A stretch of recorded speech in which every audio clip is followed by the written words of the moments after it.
Hello नमस्कार दोस्तों, कैसे हैं आप सब लोग। मैं मयंक तोमर आप सभी का मार्स एकेडमी के ऑफिशियल यूट्यूब चैनल पे आपका स्वागत करता हूं। और आज हम जो हमारा अल्फ़ाबेटिकल पार्ट सीरीज जो हमारा आपका अल्फ़ाबेटिकल चल रहा है, उसका आज हम पार्ट नंबर 2 करने वाले हैं। ठीक है ना, एक पार्ट हम कर चुके हैं और आज हम इस चैप्टर को ख़त्म करेंगे। जैसे कि मैंने आपसे वादा किया कि मैं आपको पूरी रीजनिंग आपको मैं यूट्यूब पे एकदम फ्री ऑफ कॉस्ट, कह लीजिए फ्री ऑफ कॉस्ट ही होता है, तो पढ़ा रहा हूँ। और आपका मैं सिलेबस स्टार्टिंग से लगाकर एंड तक लेके जाऊँगा और इससे ऊपर लेवल की आप गुंजाइश की आप उम्मीद भी मत करना कि इसके ऊपर आपको लेवल मिल जाएगा। बस आपका एक ही काम है कि आपको अपनी कंटिन्यूटी के साथ पढ़ते रहना है। क्योंकि मैं एक बात साफ बता देता हूँ, गवर्नमेंट जॉब में सिलेक्शन उसी का होता है जो लगातार अपने पद पर अपना कार्य करता हुआ चलता है, अपने आप से ईमानदारी रखता है, वही बच्चा अपने आप से सफल हो पाएगा। ठीक है, चलेंगे तो अल्फ़ाबेटिकल सीरीज पार्ट 2 और आज हम इस चैप्टर को क्या करेंगे, समाप्त करेंगे। ठीक है, चलेंगे। माँ लक्ष्मी का ध्यान करते हुए, माँ सरस्वती का ध्यान करते हुए हम आगे बढ़ते हैं। चलेंगे, पहला क्वेश्चन आपके सामने, कॉपी पेन लेके जरूर बैठेंगे। अपनी डायरेक्शंस दी गई है, 16 से लगाकर 20 तक क्वेश्चन आपके हैं। Study the following arrangement carefully to answer the questions given below. नीचे दिए गए प्रश्नों के उत्तर देने के लिए निम्नलिखित व्यवस्था का ध्यानपूर्वक अध्ययन कीजिए। बहुत कंफ्यूजिंग सीरीज है लेकिन एग्जाम में पूछी गई है, तो हम इसी पे बेसिक क्वेश्चन अपने करने वाले हैं। चलेंगे, इसका क्वेश्चन नंबर 16 हम सबसे पहले देखने वाले हैं। ये सीरीज दे दी गई है ना। एक बार कंप्यूटर देखना, जो सीरीज है बिल्कुल ठीक दिखाई दे रही है ऊपर, इसमें कुछ दिक्कत तो नहीं आ रही है। पहले क्वेश्चन की अगर बात करते हैं, बताइए how many 6 are in the above arrangement. इसमें ऐसे कितने 6 हैं। क्या पूछा है, 6 पूछा है। कैसे, each of which is immediately preceded by 1 और 5। जिसके ठीक पहले या तो 1 हो या फिर 5 हो, दोनों में से कोई भी हो चलेगा। और इसके ठीक बाद एंड इमीडिएटली फॉलो बाई 3 और 9, और इसके बाद 3 हो या फिर 9 हो, कोई भी हो चलेगा। ठीक है ना, लिखा हुआ है ऐसे कितने 6 हैं जिसमें से प्रत्येक के ठीक पहले 1 या 5 है और बाद में 3 या 9 है। तो आपको फोकस करना पड़ेगा 6 को, है ना आपको, क्योंकि इसमें बहुत कंफ्यूजिंग हो जाएगा। आपको 6 को फोकस करना पड़ेगा। अब यहाँ 6 पे ध्यान रखेंगे और यहाँ पे ध्यान रखेंगे। 6 से पहले अब ध्यान रखो 1 या 5, 6 से पहले 1 या 5 नहीं है। 6 से पहले 1 या 5 मिला, लेकिन बाद में चाहिए 3 और 9, तो ये पेयर नहीं बन सकता। इसके बाद 6 पे चलेंगे, मिला 6, 6 से पहले 1 और 5 नहीं है। 6 से पहले 1 तो मिला, ठीक है ना, 1 या 5 कुछ भी हो सकता है। और 6 के बाद 3 या 9 होना चाहिए, बिल्कुल सही बात है। 6 के बाद आपको 3 दिखाई दे रहा है, यानी कि पहला पेयर आपको यहाँ से मिल जाता है। फिर चलेंगे हम 6 के पास। 6 से पहले आपको पता है 1 या 5 होना चाहिए, तो यहाँ पे 5 है और इसके बाद में क्या है, 9। तो देखो एग्जामिनर जानबूझ के आपको इस तरह से सीरीज देता है ताकि एक एलिमेंट आपका आगे चले जाए, तो आपको ध्यान रखना है। तो 6 से पहले तो 5 हो और बाद में क्या हो, 9, तो दूसरा पेयर आपका बन गया यहाँ से। इसके बाद 6 के पास चलेंगे, तो 6 से पहले कितना है, 1 बिल्कुल है, दोनों में से कोई भी हो सकता है, लेकिन बाद में 3 या 9 होना चाहिए था, तो यहाँ पर कोई भी नहीं है। यहाँ 6 देखेंगे, 6 से पहले क्या होना चाहिए था, 1 या 5, कुछ भी नहीं है। यहाँ देखेंगे 6 से पहले 1 या 5, हाँ 1 है, और इसके बाद में 3 या 9, तो एक पेयर आपका ये बनेगा। तो आपके पास जो टोटल पेयर बनने वाले हैं, कितने पेयर बनने वाले हैं, 3 पेयर बनने वाले हैं। आप ध्यान रखिएगा इस चीज़ का कि आप क्वेश्चन को बेहद तसल्ली के साथ करेंगे तो कम टाइम में आपका एग्जैक्ट आंसर आ जाएगा। तो इसका जो आंसर होगा वो कौन सा होगा, ऑप्शन नंबर डी होगा, यानी कि इसमें कुल 3 पेयर बन रहे हैं। मैं बार बार कह रहा हूँ, क्वेश्चन को लिखने का तरीका समझिए। आपके पास इतना टाइम नहीं होगा कि आप इसको दोबारा पढ़ पाएं। ठीक है, चलेंगे नेक्स्ट क्वेश्चन की ओर देखेंगे। नेक्स्ट क्वेश्चन इसका लिखा हुआ है, बताइए how many 3s are in the above series. इस पूरी श्रृंखला में ऐसे कितने 3 हैं। कैसे 3 की बात कर रहा है, each of which is immediately preceded by its multiple. जो इसके पहले इसके मल्टीपल में हो। इसका मल्टीपल क्या होता है, 3 होता है, 6 होता है, 9 होता है, तो 3 ही मल्टीपल आ सकते हैं। तो 3 हो सकता है, 6 हो सकता है, क्या हो सकता है, 9 हो सकता है। ठीक है ना, 3 के मल्टीपल यही तो होंगे। And immediately follow by its multiple also, इसके बाद भी इसका मल्टीपल होना चाहिए। तो यानी कि देखो इस क्वेश्चन की लैंग्वेज आपको बार बार घुमाई गई है ना। हिंदी में क्या लिखा हुआ है, निम्नलिखित संख्या श्रृंखला में ऐसे कितने 3 हैं जिसमें से प्रत्येक के पहले गुणन है और उसके बाद भी इसी का गुणक है। तो यानी कि कहना चाह रहा है कि आप ऐसे 3 ढूंढो जिससे पहले उसके पहले भी उसका मल्टीपल हो। तो मल्टीपल 3, 6, 9 होते हैं और बाद में उसका मल्टीपल होना चाहिए। तो आप 3 को फोकस करते हैं, तो 3 से पहले 6 और 9 होना चाहिए, कुछ भी। यहाँ तो 7 है, तो ये तो 3 का मल्टीपल होता नहीं है। आओ 3 के पास पहुंचो, 3 से पहले इसका कोई मल्टीपल है ही नहीं, 3 का मल्टीपल 3 ही होता है। 3 से पहले देखो इसका मल्टीपल मिला, 3 का मल्टीपल होता है 6 और 3 का मल्टीपल क्या होता है, 9, तो पहला पेयर बना। इसके बाद चलेंगे पहले बच्चे 3 की तरफ, यहाँ 3 का मल्टीपल नहीं है, ये भी 3 से पहले इसका मल्टीपल नहीं है, और यहाँ 3 से पहले इसका मल्टीपल है लेकिन बाद में इसका मल्टीपल नहीं है, तो केवल 2 पेयर बनेंगे। क्वेश्चन बहुत अच्छा क्वेश्चन है, लेकिन आप इसको यकीन मानिए अगर आप इसको बहुत तरीके से करेंगे तो आपको केवल बहुत ही कम समय लगने वाला है। तो ऑप्शन नंबर हम बी पे जाएंगे कि इसके कितने मल्टीपल बन रहे होंगे, 2 मल्टीपल बन रहे होंगे। चलेंगे आगे नेक्स्ट क्वेश्चन की ओर। कौन सा? एक पेयर बना है क्या? हमने एक के नीचे मार्क किया है भाई, 1 मिनट देख लेंगे। यहाँ से ये कोई पेयर नहीं बन रहा था, इसके बाद यहाँ कोई पेयर नहीं बना, एक पेयर बना, बिल्कुल सही बात है। इसके बाद 3 के बाद और कोई पेयर नहीं बना, हाँ एक ही पेयर बना है ना, हाँ बिल्कुल सही बात है, एक ही पेयर बना है। हमने जहाँ मैंने अंडरलाइन किया हुआ है वो सिर्फ एक ही पेयर आपका बना हुआ है, ठीक है। चलेंगे नेक्स्ट क्वेश्चन की ओर देखेंगे। नेक्स्ट क्वेश्चन क्या लिखा हुआ है देखिए, which is 7th digit to the right of 25th digit from the right, कि दाएं छोर से 25वें स्थान के दाएं 7वां अंक क्या है। पता आपको पता है कि भाई यहाँ पर राइट टू राइट पूछा जा रहा है, तो आपको पता है जब डायरेक्शन सेम होगी तो माइनस करेंगे, तो 25 माइनस 7 कर देंगे, 25 माइनस 7 करेंगे, तो 25 माइनस 7 कितना आएगा 18। देखेंगे कहाँ से पूछा, तो फ्रॉम राइट हैंड, और हिंदी में लिखा है दाएं छोर से, तो दाएं से 18 गिनेंगे, 1 2 3 4 5 6 7 8 9 10 11 12 13 14 15 16 17 और 18, तो यानी कि 5 आएगा। तो ऑप्शन नंबर ए इसका बिल्कुल सही आंसर हो जाएगा, ठीक है। चलेंगे आगे नेक्स्ट क्वेश्चन की ओर। देखो जिन बच्चों ने अभी तक लाइक नहीं किया और उनको लग रहा है कि हाँ लायक हम पढ़ रहे हैं, ठीक है ना, हमारी शकल सूरत, हमारा दिमाग, हमारा पढ़ाने का तरीका, आपको लगता है कि आपके बहुत अच्छे मैसेज आते हैं, ठीक है ना, बहुत अच्छा लगता है, सार्थक है, खुशी है ना, तुषार है, तो इनके मैसेज आ रहे हैं तो बहुत अच्छा लगता है, पॉजिटिव फीलिंग आती है ना। तो प्लीज़ लाइक और शेयर जरूर किया करें ताकि हम इस पूरी सीरीज़ को लेके जाएं और हमें भी अच्छा लगे कि हमने कुछ काम किया था, थोड़ा सा कंट्रीब्यूट किया था और वो हमारे बच्चों के काम आ रहा है, ठीक है। चलिए पूछा है how many ones are there in the above arrangement, हमें 1 बताने हैं, which are followed as well as preceded by even number, इसके पहले भी एक इवन नंबर होना चाहिए और इसके बाद भी एक इवन नंबर होना चाहिए। हिंदी में क्या लिखा हुआ है, ऐसे कितने एक हैं जिसका अनुसरण किया जाता है और साथ ही साथ सम संख्या से पहले भी किया जाता है, यानी कि उसके बाद भी सम संख्या आएगी और उसके पहले भी सम संख्या आएगी। आओ तो 1 पे फोकस करो, तो यहाँ से आप चलते तो 1 मिला, 1 से पहले से इवन है लेकिन बाद में इवन नहीं है। ये देखो 1, तो 1 से पहले भी इवन है और इसके बाद भी इवन है, यहाँ पे कोई इवन वाला चक्कर नहीं है। आओ 1 से पहले इवन नहीं था, 1 से पहले इवन है लेकिन बाद में इवन नहीं है, 1 से पहले इवन नहीं है, तो केवल और केवल एक पेयर ऐसा बनेगा जो इस कंडीशन को आपका फॉलो करेगा। चलेंगे आगे नेक्स्ट क्वेश्चन की ओर। नेक्स्ट क्वेश्चन लिखा है आपका कि बताइए which is the 5th digit to the left of 20th from the right hand, कि आपके पास जो दाएं छोर से 20वें स्थान के बाएं 5वां स्थान क्या होगा। तो आप यहाँ देखोगे, यहाँ पर आपसे लेफ्ट से क्या पूछ रहा है, राइट। मैंने बताया था जब भी आपसे अपोजिट डायरेक्शन होगा तो आप क्या करेंगे, प्लस। तो ये 20 और 5 25 है ना, 20 और 5 कितना होगा 25। कहाँ से पूछा था, फ्रॉम पूछा था राइट से, है ना, राइट से, दाएं छोर से, तो राइट से 25 गिन देंगे, काम खत्म। तो 2 4 6 8 10 12 14 16 18 20 22 24 और 1 25, तो यानी कि आपकी जो 3 संख्या है ये बनेगी दाएं छोर से 20वें के बाएं 5वीं, ठीक है। चलेंगे नेक्स्ट क्वेश्चन की ओर। चलिए ये नेक्स्ट सीरीज आई है आपके पास और नेक्स्ट सीरीज देखेंगे एक बार क्या कहा गया है। ये एक सीरीज दी गई है, ऐसे ही कंप्लीट सीरीज दी है आपके पास और इस सीरीज से रिलेटेड कुछ क्वेश्चंस होंगे। मैंने बताया था जब भी ऐसे क्वेश्चन आएंगे तो आपसे 5 क्वेश्चन आएंगे। आज सही बच्चे अपना कमेंट में इसको जरूर लिखिएगा, आप कितने में से कितने सही कर पा रहे हो। ये सभी से रिक्वेस्ट मैं देखना चाहता हूँ, मैं जिन बच्चों को पढ़ा रहा हूँ क्या उनका स्कोर कितना आ रहा है, प्लीज़ ये सबसे रिक्वेस्ट है। तो अपना स्कोर आप लोग सभी आज जरूर देखेंगे, ठीक है ना, मैं सबका चेक करूँगा। चलिए, और जिसके आज सबसे ज़्यादा स्कोर जिसका रहेगा मैं उसका अगले क्लास में नाम भी अनाउंस करूँगा और उसके लिए बेस्ट विशेज भी अपनी दूंगा, ठीक है। चलिए, how many letters are there in the series, आपसे लेटर की बात की जा रही है और मैं बता देता हूँ थोड़ा सा। लेटर जो है आपका, लेटर आपका A to Z होता है, ABCDEFGHIJKLMNO, और वोवल आपके क्या होते हैं, AEIOU, 5 वोवल होते हैं आपके, AEIOU। इनको छोड़ देंगे तो सारे क्या होते हैं, कॉन्सोनेंट होते हैं। तो खैर ये बात कर रहा है किसकी, लेटर की, अक्षर की बात कर रहा है। ऐसे कितने अक्षर हैं जिसके पहले एक वोवल है, मैं लिखता हूँ ऐसे कितने लेटर हैं जिसके पहले एक क्या है, वोवल यानी कि स्वर है, और and succeed by A consonant, और जिसके बाद एक कॉन्सोनेंट है, जिसके बाद एक क्या है, कॉन्सोनेंट। तो हमें सबसे आराम से यहाँ पे दिख सकते हैं क्या, वोवल।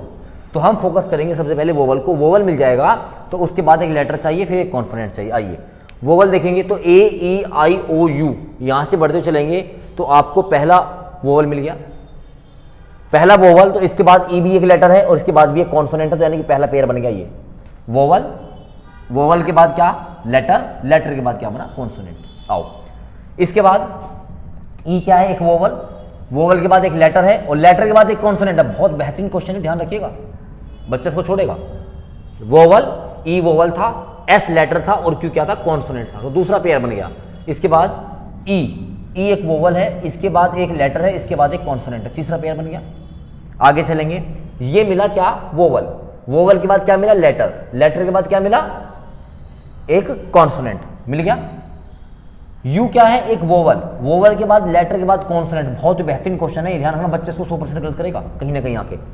इसके बाद हम चल रहे हैं वोवल के पास, ओ मिला वोवल, वोवल के बाद ए क्या था लेटर था और उसके बाद तो कुछ मिला ही।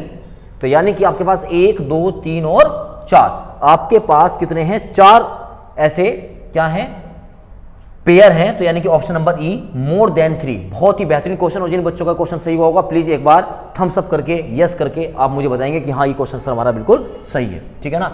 आप लोगों का लाइक करना, आप लोगों का कमेंट करना ही हमारी जो है सबसे बड़ी ताकत होता है, ताकि हम कुछ काम कर पाएँ, ठीक है ना।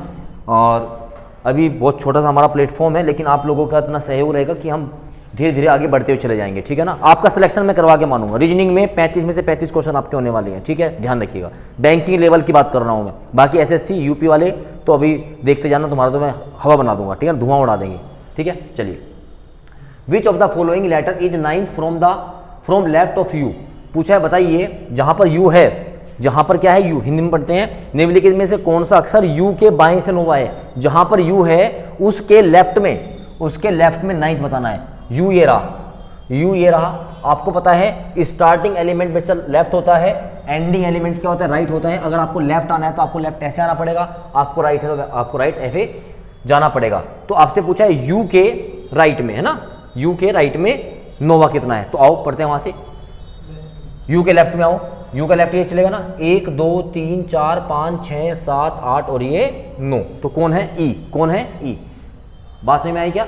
यू के लेफ्ट में पूछा है तो ऐसा मत कर देना कभी इसको काउंट कर लें 1 2 3 4 5 6 7 8 9, ऐसा मत कर देना, क्योंकि कोई व्यक्ति जहां भी होगा, जो व्यक्ति यहाँ होगा उसके आपको लेफ्ट में या राइट में जाने के लिए आपको वहीं से काउंट करना पड़ेगा, क्योंकि ये बेस होगा, ठीक है ना। इसलिए आपको ऑप्शन यहाँ पे ए भी मिलेगा और ए के साथ साथ आपको एस भी मिलेगा, ठीक है ना, और ए भी मिलेगा, क्योंकि जो गलती करेगा बच्चा वो यहीं पे करने वाला है। खैर इसके आंसर की बात करते हैं, तो आंसर क्या होगा इसका ई होगा, ठीक है। चलेंगे आगे, कहा गया है नेक्स्ट क्वेश्चन प्यारे बच्चे कि बताइए if all vowels are eliminated from the series, अगर इस पूरी सीरीज से सारे वोवल्स हटा दिए जाएं, then which of the following letter is 11th from right, अगर इस पूरी श्रृंखला से सभी स्वरों को हटा दिया जाए तो निम्नलिखित में से कौन सा अक्षर दाएं छोर से 11वां होगा। स्वर हटाने है ना, स्वर हटाने हैं, तो 11 पूछा है। आइए 1 2 3 4 5 6 7 8 9 10 और ये 11, बात समझ में आई क्या। तो यानी कि आपको हटाना देखना है, तो पूछा है बताइए 11वां क्या है, तो आपको पता है ए ओ क्या था, आपका वोवल था, यू वोवल था, आई वोवल था, ई वोवल था, ई ए वोवल था, तो आपको यहीं पे देखना पड़ेगा। तो 1 2 3 4 5 6 7 8 9 10 और 11, तो यानी कि आपका ऑप्शन नंबर सी जो है ये रिप्रेजेंट करेगा इस क्वेश्चन का आंसर, ठीक है ना। आज सभी लोग अपना मुझे स्कोर जरूर बताएंगे कि कितना स्कोर उनका आ रहा है, कमेंट में मैं सबकी प्रतीक्षा करूंगा, ठीक है ना। चलेंगे नेक्स्ट देखेंगे, पूछा है how many letters are there in the series which is preceded by, आपसे पूछा है लेटर्स के बारे में बात कर रहा है, किसके बारे में बात कर रहा है, लेटर यानी कि अक्षर के बारे में बात कर रहा है। Which is immediately preceded by A vowel, जिसके ठीक पहले एक क्या है वोवल यानी कि स्वर है, and succeeded by a letter which comes before K. अच्छा बहुत बढ़िया क्वेश्चन बना दिया, पीओ लेवल का है कि इसके बाद होना तो लेटर ही चाहिए, इसके बाद होना तो लेटर चाहिए, लेकिन वो लेटर होना चाहिए जो के से पहले आता हो, जो के से पहले आता हो, बिफोर के से जो पहला आता हो वो होना चाहिए। हिंदी में क्या लिखा हुआ है, इस श्रृंखला में ऐसे कितने अक्षर हैं जिसके आगे एक स्वर है तथा अंग्रेजी वर्णमाला में के से पहले आने वाला अक्षर से सफल होते हैं, यानी कि इसके बाद आना चाहिए के, के से पहले वाला, यानी कि ए से लगाकर आई तक। चलेंगे आगे, तो फोकस करेंगे हम क्या, पहले वोवल। वोवल के बाद एक लेटर आना चाहिए। आइए वोवल देखते हैं। वोवल यहाँ पे देखिएगा ए ई आई ओ यू, पहला वोवल मिल गया। वोवल के बाद लेटर भी मिल गया, बोलो हाँ है ना। वोवल के बाद क्या चाहिए, लेटर। लेकिन यहाँ पे एक जो आना चाहिए वो के से पहले आना चाहिए, लेकिन एस तो के बाद आता है, तो यानी इसको हम काउंट नहीं कर सकते। फिर ई भी वोवल है, इसके बाद क्या है, लेटर। लेकिन जो क्यू है ना, क्यू भी किसके बाद आता है, के बाद आता है। आपको लेना है के से पहले वाला, हटाइए। फिर यहाँ चलेंगे हम, हमारे पास एक और वोवल मिला। वोवल के बाद हमें क्या मिला, लेटर। लेकिन ये भी के बाद आता है, क्योंकि के की वैल्यू होती है 11 और पी की वैल्यू होती है 16, तो हटाओ, यहाँ भी कोई पेयर नहीं बन पाएगा। आई के बाद क्या मिला, लेटर मिला, लेकिन यहाँ भी के बाद आ रहा है टी, तो ये भी नहीं बन पाएगा। आइए यहाँ पर मिला वोवल के बाद क्या, लेटर के बाद यहाँ भी के से पहले नहीं आएगा, और ऐसा कोई भी आपके पास वोवल नहीं है, ऐसा कोई पेयर नहीं बनेगा, तो नन बनेगा। तो कंडीशन बहुत बेहतरीन दी थी, IBPS PO में पूछा गया ये क्वेश्चन था, ठीक है ना। लेवल चाहे कैसा भी हो, आपको हार्ड नहीं माननी है, बस मैं आपको कम समय में क्वेश्चंस को कैसे करना है वो मैं आपको सिखाने की कोशिश कर रहा हूँ, ठीक है। चलिए अगला प्रश्न देखेंगे। ये नेक्स्ट सीरीज स्टार्ट हो गई है, 1 से 5 क्वेश्चन है, ऐसे कुछ 5 शब्दों पर आधारित दिए गए, यानी कि यहाँ पे SAND, केयर है, RUIN है, MOON और NIC, इस पे बेस्ड क्वेश्चन आपको पूछने वाले हैं। चलिए पहला क्वेश्चन देखेंगे इसका। तो 5 क्वेश्चन इससे हमारे रिलेटेड होंगे। प्यारे बच्चे, जिन लोगों ने अभी भी लाइक नहीं किया, एक बार लाइक जरूर कर दीजिएगा, सब्सक्राइब जरूर कर दें, ठीक है, मैं दोस्तों तक पहुंचाएं इस चीज़ को, ठीक है ना। चलिए, तो if the letter are arranged in alphabetically order, अगर इसके जो लेटर हैं, देखो ये पूरा वर्ड है और ये क्या है, लेटर। अगर इन लेटरों को हम क्या करें, अल्फाबेटिकली ऑर्डर से लगाएं। अल्फाबेटिकली ऑर्डर का मतलब बच्चे क्या होता है कि ABCDEF, जैसे आप डिक्शनरी में खोलते हो ना डिक्शनरी, उसी तरीके से अल्फाबेटिकल ऑर्डर होता है। लगाया जाए within the words, then how many words will start with a vowel. तो अब इसमें आपको सारा चेंज नहीं करना है, इसने सिर्फ ये पूछा है, बताइए इसमें ऐसे कितने शब्द होंगे जो स्टार्ट होंगे किससे, एक वोवल से। हिंदी में क्या लिखा हुआ है, यदि अक्षरों के शब्दों के भीतर वर्णमाला में व्यवस्थित किया जाए तो बताइए एक स्वर से कितने शब्द शुरू हो सकते हैं। आइए जब आप इसको अरेंज करेंगे तो सबसे पहले ए ही आएगा, हाँ है ना। इसको अरेंज करेंगे तो सबसे पहले यहाँ भी ए आएगा, क्योंकि आप इसको अल्फाबेटिकली करेंगे ना, तो ए के बाद क्या आएगा डी के बाद क्या आएगा एन के बाद आएगा एस, क्योंकि अल्फाबेटिकली आप इसको अरेंज कर रहे हैं। मैं एक और करके बता देता हूँ, ए के बाद क्या आएगा सी के बाद क्या आएगा ई के बाद क्या आएगा आर। अब आगे नहीं बताऊंगा, ठीक है ना। अब यहाँ पे सबसे छोटा कौन सा है, तो आई ही आएगा। फिर यहाँ देखेंगे, यहाँ तो एम ही सबसे छोटा है, और यहाँ की बात करेंगे तो यहाँ पे सी सबसे छोटा है, बोलो हाँ या ना। तो यानी कि अल्फाबेट से जो वोवल से स्टार्ट होने वाला एक तो ये रहा, एक ये रहा और एक ये रहा, तो 3 ऐसे शब्द होंगे जो आपके अल्फाबेट से शुरू हो रहे होंगे। तो आपको सारा करने के, मैं आपको टाइम बचाने की कोशिश कर रहा हूँ कि बेटा टाइम कैसे बचाया जाता है, ठीक है। चलिए नेक्स्ट क्वेश्चन में बढ़ेंगे। लिखा हुआ है, if the given words are arranged in the order as they appear in a dictionary from left to right. ये जो शब्द आपको दिए गए, इस बार शब्दों की बात कर रहा है ना, ये जो शब्द हैं, इन शब्दों को अगर हम डिक्शनरी के हिसाब से अरेंज कर दें, ठीक है, कर दिया जाए from left to right, then which of the following word will be second from the right hand. तो राइट हैंड से दूसरा क्या होगा। तो आपको देखो, अब आपको एग्जाम में ऐसे नहीं करना होता कि आप इसको लिखने लग जाओ। तो भाई डिक्शनरी के हिसाब से सबसे पहले आपको पता है, सबसे पहले कौन आने वाला है, केयर आने वाला है, हाँ है ना।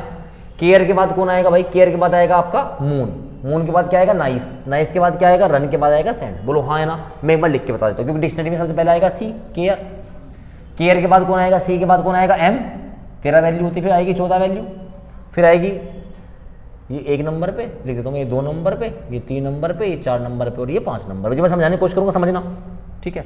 इसने पूछा राइट से कौन सा आएगा, तो भाई आपको जब पता, जब हम इनको अरेंज करेंगे तो राइट में तो सबसे बड़ा नंबर जाएगा। भाई देखो इधर, राइट में सबसे बड़ा नंबर आएगा कि नहीं आएगा, अरे हाँ है ना, राइट में सबसे बड़ा नंबर आएगा। तो इसने कहा राइट से दूसरा, तो समझ लो कि राइट से जो सबसे बड़ा है उससे पहला कौन आएगा। तो इसमें देखो सबसे बड़ा अल्फाबेट कौन सा है, एस है, क्योंकि एस की वैल्यू कितनी होती है 19 होती है। इसके पहले कौन आएगा आर, आर की वैल्यू 18, तो राइट से दूसरे नंबर पे यही तो होगा, काम खत्म। तो आपको इतनी बकवास करने की आवश्यकता ही कहाँ है, बिल्कुल भी नहीं है। तो कम लिखना है, दिमाग से सोचना है। तो राइट से आपका आंसर क्या आ जाएगा, आपका RUIN। तो ऑप्शन नंबर 1 बिल्कुल सही आंसर होगा। अगर मैं समझा पाया हूं तो प्लीज एक बार थम्स अप और लाइक वाला बटन जो है आपको जरूर प्रेस करना है, ठीक है। चलेंगे नेक्स्ट क्वेश्चन की ओर। ये क्वेश्चन बहुत ज्यादा आते हैं, बच्चे इसमें टाइम अपना बहुत ज्यादा वेस्ट करते हैं, ठीक है। चलिए नेक्स्ट क्वेश्चन है, how many letters are there between the first letter of the first word. Hindi में लिखा हुआ है बाएं छोर से पहले शब्द के पहले अक्षर, है ना। How many letters are there between the first letter of the first word, first word का फर्स्ट लेटर, यानी कि किसकी बात कर रहा है, एस की बात कर रहा है। From left end the second letter of the third word from the right, और दाएं से तीसरा शब्द, दाएं से तीसरा शब्द मतलब 1 2 और 3, ये तीसरा शब्द, इस तीसरे शब्द के दूसरे अक्षर क्या भैया, वो यू है, के बीच कितने अक्षर हैं तो बताओ। एस के बाद क्या आता है, एस और यू के बीच में पूछा है कितने अक्षर है, एस के बाद क्या आता है, टी तो आता है बस केवल, टी के बाद यू आता है, तो यानी कि एक ही तो अक्षर है, कितना अक्षर है, एक, और आंसर पहले से लगा हुआ है कि एस टी यू, तो एस और यू के बीच में केवल एक ही अक्षर है, तो यानी कि ऑप्शन नंबर डी इसका बिल्कुल सही आंसर होगा। चलेंगे आगे, नेक्स्ट क्वेश्चन देखेंगे, काफी बड़ा क्वेश्चन लग रहा है, देखेंगे क्या है। If in each of the given words every consonant is change to the previous letter, consonant को पहले वाले से चेंज कर रहे हैं और वोवल को कर रहे हैं अगले वाले से, वोवल को कर रहे हैं +x के साथ, कॉन्सोनेंट को कर रहे हैं -x, यानी कॉन्सोनेंट को कर रहे हैं पहले वाले के साथ, ठीक है, कर दिया। According to the English dictionary series, then in how many words thus formed at least one vowel will appear, तो बताना है ऐसे कितने शब्द बनेंगे जिसमें कम से कम एक स्वर दिखाई दे। क्या लिखा हुआ है, यदि दिए गए प्रत्येक शब्द में प्रत्येक व्यंजन को उसके पिछले वाले से बदला जाए और प्रत्येक स्वर को उसके अगले वाले से बदल दिया जाए, तो इस प्रकार जो भी आपके शब्द बनेंगे तो उसमें कम से कम एक स्वर होना जरूरी है, इससे ज़्यादा कितने भी हो सकते हैं। आओ करते हैं स्टार्ट। अब आपको यहाँ पर एक बात समझनी पड़ेगी, क्योंकि आप जो वोवल हैं, वोवल को तो आपको चेक करने की आवश्यकता नहीं, क्योंकि वोवल के बाद क्योंकि ए ई आई ओ यू है, जैसे आप वोवल में एक जोड़ोगे तो वो तो वहाँ पे तो वोवल बनने की कोई गुंजाइश है ही नहीं। आपको केवल देखना है कॉन्सोनेंट, और आप कॉन्सोनेंट में थोड़ा दिमाग लगाओ, कॉन्सोनेंट में से आपको एक घटाना है, कॉन्सोनेंट में से आपको एक घटाना है, तो यानी कि अगर जिसकी वैल्यू 2 होगी यानी कि बी में से आप एक घटाओगे, बी में से आप एक घटाओगे तो ए आ सकता है। अगर आप ई में से यानी कि 5, ई में से एक घटाओगे, सॉरी एफ में से एक घटाओगे, एफ में से अगर एक घटाओगे तो ई आ सकता है। इसके बाद क्या आएगा, आई आएगा, आई की बात करेंगे तो अगर जे में से आप एक घटाओगे तो आई आ जाएगा, मेरी बात समझना। फिर क्या होगा, पी की वैल्यू होती है 16 में से अगर एक घटाओगे तो ओ आ जाएगा, और इसके बाद होगा यू, यानी कि अगर हम 22 में से एक घटाएंगे तो कितना आ जाएगा, यू आ जाएगा। मेरी बात समझो, इसने कहा वोवल में एक जोड़ दो, वोवल में जोड़ने से कभी भी आपको एक जोड़ने से कभी कोई नया वोवल नहीं मिलेगा, क्योंकि एक में ए में एक जोड़ोगे तो बी आएगा, ई में एक जोड़ोगे तो एफ आएगा, ठीक है। अब कॉन्सोनेंट में से एक घटाना, तो बस हमें वे वैल्यू देखनी है अपना टाइम को कम करने के लिए कि हम किस वैल्यू में से क्या घटाएं कि हमारा वोवल बन जाए। तो ये हमारे पास होते हैं ए ई आई ओ और यू, यही तो होते हैं। तो अगर इसमें से कॉन्सोनेंट में से अगर मैं एक घटाऊंगा तो हमारे पास ये तो बचेगा, तो हमें बस सिर्फ ये देखना है बी एफ जे पी और वी, अगर किसी भी वर्ड में इसमें से कोई है तो वहां पे एक वोवल होगा, वरना वोवल नहीं होगा। आओ फटाफट देखते हैं, क्या इसमें बी एफ जे, इसमें क्या था, एस था, तो एस तो होना ही नहीं चाहिए, ए का कोई मतलब ही नहीं है, एन का कोई मतलब नहीं है और डी का कोई मतलब नहीं है, तो यानी कि ये तो यहाँ कोई वोवल बनने वाला नहीं है। देखो कितने आराम से क्वेश्चन कर देंगे। सी नहीं होना चाहिए, ए आर और ई कुछ भी नहीं बन सकता यहाँ से। अब यहाँ देखो आर यू, इसमें देखो कुछ है कि आर यू आई और एन, एक भी नहीं बन सकता। कितना आराम से कर रहे हैं, M double O N, M double O N से कुछ नहीं हो सकता, और एन आई सी ई, एन आई सी ई, यानी कि इसमें एक भी वर्ड ऐसा नहीं बनेगा जो आपका वोवल बनाए। देखो मेरे साथ अगर दिमाग को खोल के सोचना चाहोगे तो मैं अच्छे से आपको समझा सकता हूँ, बाकी तो वही है कि भाई ये रहा एस, एस क्या है, एक कॉन्सोनेंट, एक घटाएंगे तो आर बचेगा, यहाँ एक जोड़ेंगे, लगे रहो, कौन पूछने वाला है बेटा, बस इसी में लगोगे यार, इसी में लगे रहोगे, कोई मतलब नहीं है। ये देखो उसने क्या कहा कि बताओ आपको स्वर चाहिए, है ना, वोवल में आपको पता है ए ई आई ओ यू है वोवल, आपको खूब पता है अगर ए ई आई ओ और यू में अगर एक जोड़ दूं तो क्या कभी कोई वोवल बन सकता है, क्या नहीं बनेगा, क्योंकि आपको सर यहाँ बी बनेगा, यहाँ एफ बनेगा, यहाँ पे क्या बनेगा, जे बनेगा, यहाँ पे क्या बनेगा, पी बनेगा, और यहाँ पे बनेगा बी। इसने क्या कहा, कॉन्सोनेंट में से एक घटाओ, अरे यही तो बात है, अगर इसमें से मैं एक घटा दूंगा तो यही तो बनेंगे। तो बस अपने क्वेश्चन में ये देख लो कि भाई अगर ये कहीं लेटर मिल गया तो वहाँ एक वोवल दिखाई दे सकता है B F J P V में, और अगर नहीं मिला तो कोई वोवल नहीं बन सकता। ये आपके लिए नया हो सकता है मेरे हिसाब से, शायद अभी तक आपने YouTube पे आपकी जो पेड बैचेज होंगे किसी टीचर ने आपको इस तरीके से नहीं समझाया होगा। मैं इस बात की गारंटी ले सकता हूँ। ठीक है, चलिए आपको लेवल यही मिलेगा, क्योंकि मैं ये नहीं चाहता कि मैं आपको यूट्यूब पे पढ़ा रहा हूँ तो मैं आपको बिल्कुल बेकार पढ़ाऊँ, नहीं, जो भी ओरिजिनल कंसेप्ट होंगे आपके वही यहाँ पे चलने वाले हैं। ठीक है ना, तो कोई भी पेयर यहाँ पे बनने वाला नहीं है, तो क्या बनेगा, नन। तो ऑप्शन नंबर ई इसका बिल्कुल सही आंसर था। चलेंगे आगे नेक्स्ट क्वेश्चन के लिए। If the given words are arranged in the order as they appear in the dictionary, अगर इन्हीं सभी शब्दों को डिक्शनरी के अकॉर्डिंग लगाया जाए, दाएं से बाएं कह रहा है इस बार, कहां से कह रहा है, दाएं से बाएं, राइट टू लेफ्ट, राइट से लगवा रहा है ना डिक्शनरी के अकॉर्डिंग। चलिए लगाया जाए तो निम्नलिखित में से कौन सा बाएं छोर से दूसरा होगा। अच्छा जी, अब एक बार बताओ, आप डिक्शनरी के अकॉर्डिंग लगाओगे, मेरी बात सुनना पहले, आराम से सुनना, उसके बाद करेंगे। जब आप डिक्शनरी के अकॉर्डिंग लगाओगे, इधर से आपको चलने के लिए कहा गया है, तो इधर सबसे छोटा आएगा, फिर उसके बाद बड़ा आएगा, फिर उसके बाद बड़ा आएगा, इधर बड़ा, यानी कि जो आपका लेफ्ट हैंड पे जाएगा वो सबसे बड़ा बढ़ जाएगा। मेरी बात नहीं समझ पाए, समझो, मैंने आपको यहाँ पर 5 लेटर दिए, SCRM, ये दिया मैंने कहा आप इसको डिक्शनरी के अकॉर्डिंग अरेंज करो, जैसे डिक्शनरी में होते हैं, लेकिन आपको करना है लेफ्ट से राइट। तो आप सबसे पहले क्या लिखोगे, C लिखोगे क्या, फिर इसके बाद क्या लिखोगे आप, M लिखोगे क्या, फिर क्या लिखोगे, R लिखोगे क्या, फिर क्या लिखोगे, S लिखोगे क्या, हाँ है ना। तो आप देख पा रहे हो, इधर सबसे छोटा, क्योंकि इसको अरेंज करना है इधर से इधर सबसे बड़ा होगा। ठीक है, समझ पाए होंगे इतनी बातें। अच्छा जी, तो ये कहा अगर इसको अरेंज किया जाए तो बताओ निम्नलिखित में से कौन सा बाएं छोर से दूसरा होगा, यानी कि अब भी ये बात कर रहा है सेकंड हाईएस्ट की, क्योंकि आपको पता है इधर सबसे बड़ा जाएगा, तो सेकंड हाईएस्ट की बात करेंगे, तो सबसे बड़ा हाईएस्ट कौन सा था, वो सेंड, और इससे छोटा कौन था, R, यानी कि आंसर क्या आएगा इसका, RUIN। अब भाई अगर गधे वाला तरीका अपनाना है तो अपना लो, क्या दिक्कत है। देखो ये शब्द है आपका, ये शब्द है, तो सबसे पहले आप किसको लेकर आओगे, यहाँ पे केयर को लेकर आओगे। ऐसे सिलेक्शन नहीं होने का, ऐसे सिलेक्शन नहीं हो सकता। आपको लगता है कि ऐसे सिलेक्शन हो जाएगा, लिखने से बिल्कुल नहीं होगा। फिर के बाद क्या लेके आओगे आप, मून लेके आओगे, लो मून आ जाएगा। फिर क्या आ जाएगा यहाँ पर, फिर आएगा नाइस, क्योंकि डिक्शनरी के अकॉर्डिंग। सी के बाद एन के बाद एन के बाद क्या लेके आओगे, रून, RUIN। फिर क्या लेके आओगे, सेंड। तो उसने भी तो यही कहा था कि बताओ ऐसे कर देंगे तो बाएं छोर से क्या आएगा, बाएं छोर से भैया यही आएगा, तो हमारा आंसर भी तो यही आ रहा था। तो थोड़ा सा सोचना पड़ेगा, क्योंकि गवर्नमेंट आपको 50-60 हज़ार रुपये मिनिमम सैलरी देगी, तो उसके लिए थोड़ा सा अलग से लगे, लेकिन दिमाग आपके पास बेहतरीन है, मेहनत आप कर सकते हो, बस आपको सही रास्ता बताने वाला चाहिए। मेरे हिसाब से जो मैंने आपको ये आज मैं आपको सीरीज करा रहा हूँ, तो आपको हो सकता है ये पहली बार इस तरीके से किसी ने पढ़ाई हो। अगर ऐसा हो तो एक बार लाइक का बटन जरूर दबाइएगा, ठीक है ना। और स्कोर आज अपना सबको बताना है। चलेंगे आगे, देखिएगा अगला क्वेश्चन। अच्छा, आज ये लास्ट क्वेश्चन था, ठीक है, चलिए कोई दिक्कत नहीं है। तो ये आज मैंने आपको लगभग 2 सीरीज कराई है, और इसमें कुछ नई सीरीज मैंने आपको करवाई है, दोनों अलग डिफरेंट थी। तो नंबर सीरीज करवा, अल्फाबेटिकल सीरीज में अब आप कोई भी एग्जाम दीजिएगा, आप यूपी पुलिस से लगाकर, UPSI से लगाकर, CHSL से लगाकर, CGL, CPO, banking clerk, banking PO, SBI PO, SBI clerk, जहां पर अल्फाबेटिकल सीरीज चैप्टर आता है, इसके अलावा आपको सीरीज में इससे टॉप लेवल पे क्वेश्चन आपको नहीं मिल सकता, ये मेरा आपसे वादा है। और इसको आपके अपना स्कोर आप मुझे जरूर बताइएगा। तब तक के लिए धन्यवाद। चैनल को सब्सक्राइब, लाइक जरूर कीजिएगा। थैंक यू, जय हिंद।